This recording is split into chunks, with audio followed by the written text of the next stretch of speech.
In an age of skyrocketing divorce rates, is it really possible to make love last? Welcome to the Falling in Love Forever show with Doctors Barbara and Michael Grossman, the well-known relationship experts and best-selling authors of The Marriage Map book. Each week, they share the latest information to help you enjoy your romantic partnerships so you can fall in love forever. Here are your hosts, Doctors Barbara and Michael Grossman. Hi, I'm Dr. Michael Grossman. I'm Dr. Barbara Grossman. We're here today to talk about raising children. I am a medical doctor and anti-aging specialist, and a specialist in keeping people youthful and healthy. And my wife, Barbara. I have a clinical practice in marriage, family, and child therapy. And we're the authors of The Marriage Map, the road to transforming your marriage from ordeal to adventure. So now we're going to talk about raising children, which is often a big obstacle to creating adventure in a marriage and can often become an ordeal. Raising children is a very big complexity.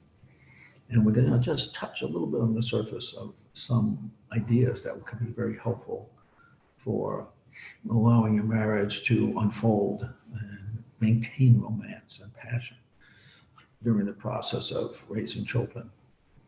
So raising children is a real complexity, one, because the children are always changing. You know, how they are at 2 is very different than they are as 5, is different than they are when they're 10 and 15 and so on. They're always changing. So whatever you figure out at one age, it's going to change. It's going to be different at another age. But there are certain things that you can do together as a couple parenting children that can be really, really helpful, both for the children and for you as a couple. So let's think about some of those things.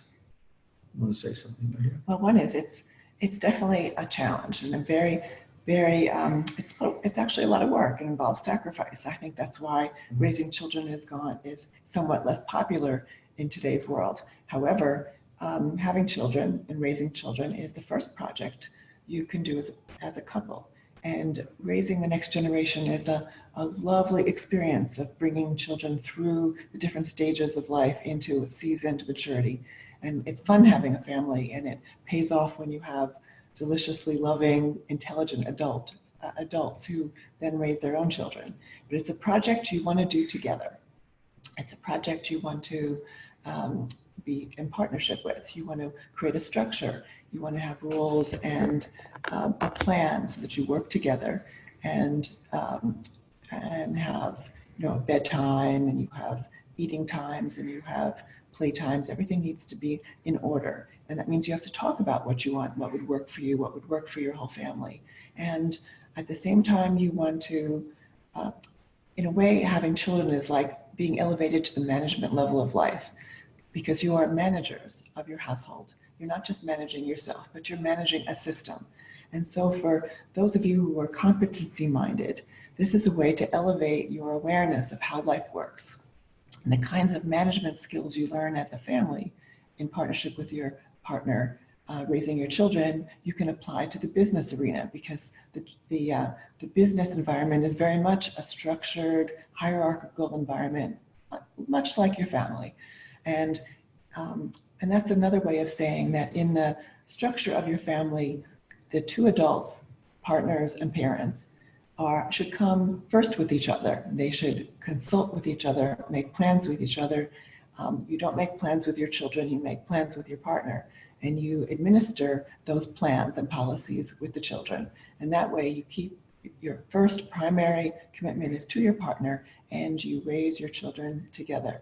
And the children know that they can't divide mom and dad. They have to honor the rules. There's no way around the rules. They know that they have to take responsibility and comply with the rules. This is important for your children's growth and development, and it's important for your own connection as partners. Now, one thing that we need to be aware of is that in doing the things that Dr. Barbara just described, critical is to do them really well before the age of 4. That is absolutely essential, because before the age of 4, the kids don't really remember hardly anything.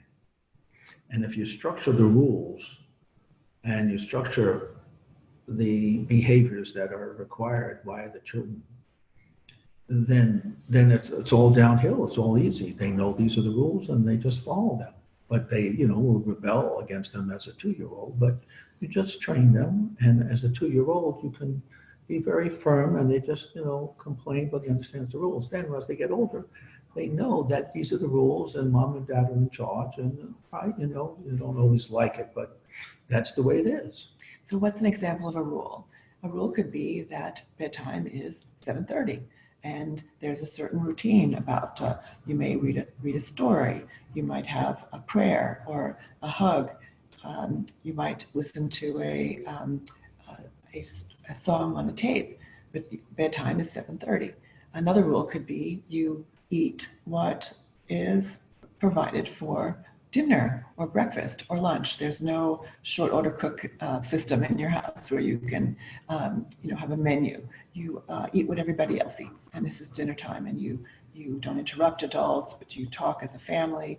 These are structured rules that if you set in place early, the children will adapt and become appropriate in their behavior with the family and with guests and strangers. And you want your children to behave properly. This will build the foundation for their success with people because they know, what to do with themselves. So what we can say as a general rule is your job as a parent is to not let your children do anything that makes you not like them. Because if you don't like them, no one else is going to like them. And that's going to set them up for failure in life in general. So that's your job. Don't let them do anything that makes you not like them. And the earlier you take them on, the easier your life is with your kids, the more fun it is to be with them. Because if you wait till they're teenagers to start this process, it's a big mess, a huge mess. And if you put off that kind of thing until they're older, a huge mess. And if both mom and dad come from the same rule book, the same expectations, there's no better deal with mom than dad, or there's no better deal with dad than mom. This is the way it is. This is the way to be effective as parents. And it will make your work easier, and it will allow the child to know clearly what's expected of them. And they will comply because they want to please you. And you will be forming them into well-behaved, appropriate young people on their way to adulthood. That's right. And now, here is a key word that you need to memorize and frequently use. The word is nevertheless. So you should never get into an argument with your child. Arguments are for marriages where you're equal and you sit and have discussions and debates and try to convince the other one of your way is better. You do not have that discussion with children. So what does nevertheless mean? Nevertheless means I've heard you, but this is the rule. This is what we do. It's calm, and it's effective. So arguing is not allowed. When you argue with your child, you have lost control, you have failed as a parent, and it's time to back off, meet with your partner, your husband, wife, and figure out what the rules are and come back to them and say, nevertheless, here's the rule, this is what it's going to be, and that's it, and there's no discussion. Now, when you get to be a teenager, you may do more listening to the children and hear their point of view, and you say, okay, we're going to think about that point of view. Nevertheless, we'll keep doing what we have agreed to, but now I'll go and talk with my partner here, and we'll come back to you and let you know what we're thinking. And so you can do that, and you will have to change the rules and have to change agreements as the children get older. But you always do it from that point of view of, and you never get into an argument. There is no argument allowed as a parent. Right, so negotiation is okay and appropriate when a child is older, but not when a child is young.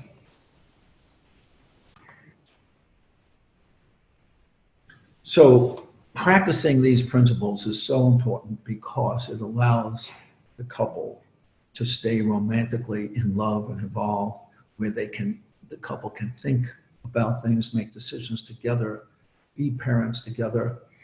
And that's critical, that they have to constantly be talking and listening and understanding each other's points of view. But ultimately, they have to come into agreement where they have a united front against the children, because otherwise it divides the children. And when you create a triangle, triangles are big problems. A triangle means that there's three things going on. You have the parents and the children.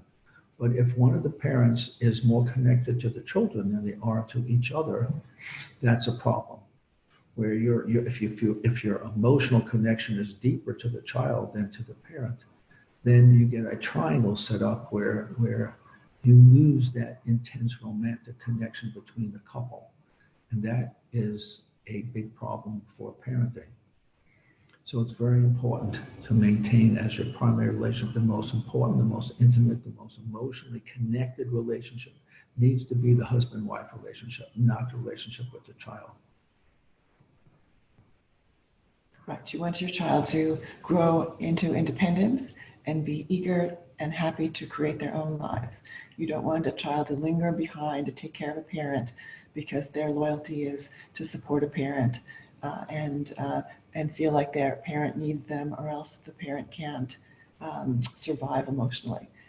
You want to give the child proper direction. You want to have a rich and rewarding family life with a lot of learning and adventures and family connection. And a child eventually needs to launch themselves into their own purpose in life.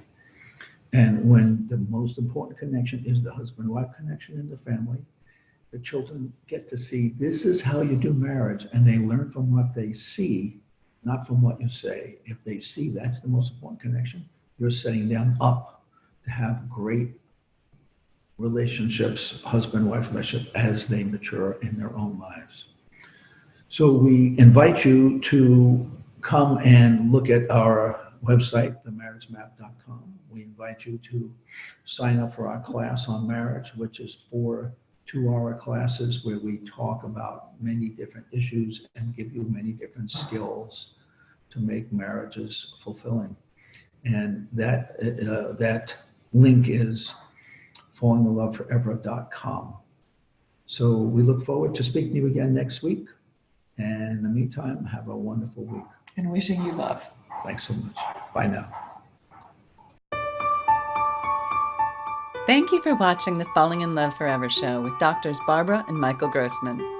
Join us next week for another informative discussion to help you keep your love alive. Be sure to visit us at themarriagemap.com or find out about our relationship classes at fallinginloveforever.com.